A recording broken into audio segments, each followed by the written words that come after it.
मुलीचं 2 महिन्यापूर्वी लग्न झालं. त्यांनी पंचमीच्या टायमाला मुलगी गावी आली, आमच्या इकडे आली. तिने म्हणली माझ्या सासरचे पैसे मागते. त्यावेळेस मी 5 लाख रुपये दुसऱ्याकडून आणून त्यांना पोच केले, तरी पोरीचा छळ थांबला नाही. त्यांनी मग 31 तारखेला ते पोरीला मारलं आणि एरीत टाकलं. आणि 31 तारखेच्या नंतर आम्ही थोडं दुःखात होतो, त्याच्यामुळे लवकर कंप्लेंट नाही करण्यात आली. 9 तारखेला कंप्लेंट केली. ती 9 तारखेला कंप्लेंट केली. त्याच्यावर 6-7 दिवसांनी एक आरोपी त्यांनी अटक केला.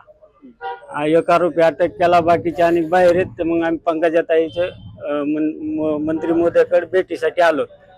तर त्यांनी आमचं ऐकून घेतलं. त्यांनी पोलीस स्टेशनला फोन लावला पोलीस स्टेशनला. ते पोलीसवाले म्हणले यांनी केस लेट केली म्हणून त्यांना एक अटक नाही करण्यात आलं, फरार आहेत. मग त्यांना सांगितलं त्यांनी लवकरात लवकर अटक करू म्हणून. मुलीचा नवरा अटक केला आणि 2 सासू आणि सासरा बाहेर आहेत. काय मागणी असणार? त्यांना लवकरात लवकर अटक करावं, कडक शासन करावं, आमच्या मुलीला न्याय भेटावा.